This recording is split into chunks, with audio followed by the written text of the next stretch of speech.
अभिमन्यु की पत्नी उत्तरा महल की सीढ़ियों पर बैठी थी। उसी समय द्रौपदी आती है। धीरे से उसके सिर पर हाथ फेरा और बोली, पुत्री याद रखना, भविष्य में चाहे जितनी भी बड़ी विपत्ति आ जाए, कभी किसी रिश्तेदार की शरण में मत जाना, सीधे भगवान की शरण में जाना। उत्तरा हैरान होकर माता द्रौपदी को निहारते हुए बोली, आप ऐसा क्यों कह रही हैं माता? द्रौपदी बोली, क्योंकि मैंने वो सब सहा है जो कोई सोच भी नहीं सकता। जब मेरे 5 पति कौरवों के साथ जुआ खेल रहे थे तो अपना सर्वस्व हारने के बाद मुझे भी दांव पर लगाकर हार गए। फिर कौरव पुत्रों ने भरी सभा में मेरा बहुत अपमान किया। मैं रोई, चिल्लाई, गिड़गिड़ाई। मैंने सहायता के लिए अपने पतियों को पुकारा, मगर वो सभी अपना सिर नीचे झुकाए बैठे थे। पितामह भीष्म, द्रोणाचार्य, धृतराष्ट्र सभी को मदद के लिए पुकारती रही, मगर किसी ने भी मेरी तरफ नहीं देखा। वह सभी आंखें झुकाए आंसू बहाते रहे, मगर किसी ने कुछ नहीं किया। किसी ने भी मेरी आंखों में झांकने की हिम्मत नहीं की। सबने अपनी निगाहें झुका ली।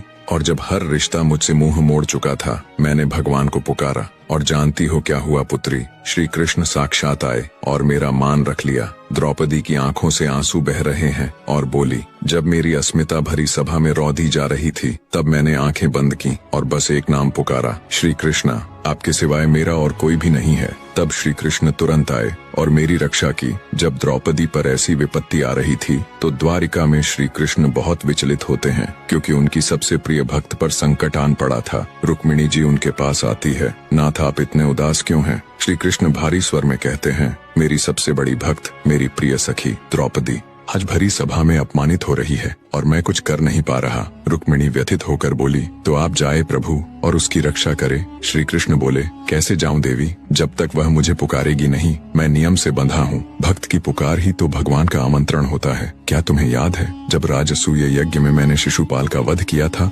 मेरी उंगली कट गई थी। उस समय मेरी सभी पत्नियां वहीं थीं। कोई वैद्य को बुलाने भागी तो कोई औषधि लेने चली गई, लेकिन वहीं खड़ी मेरी वो सखी द्रौपदी ने बिना कुछ सोचे अपनी साड़ी का पल्लू फाड़ा और मेरी उंगली पर बांध दिया। आज उसका ऋण चुकाने का समय है। बस वो पुकारे और मैं उसके पास दौड़ा चला जाऊंगा। द्रौपदी चीख उठती है, हे द्वारकाधीश, हे केशव, हे माधव, मुझे बचाइए। सभा चौंक जाती है। चीर बढ़ता जाता है। द्रौपदी का आंचल अब अंतहीन हो चुका है। कौरव थक जाते हैं। पूरी सभा स्तब्ध है और द्रौपदी की आंखों में अब डर नहीं, एक आस्था है। जब कोई नहीं आता तब भगवान आते हैं। जब हर द्वार बंद हो जाते हैं तब सिर्फ एक द्वार खुलता है।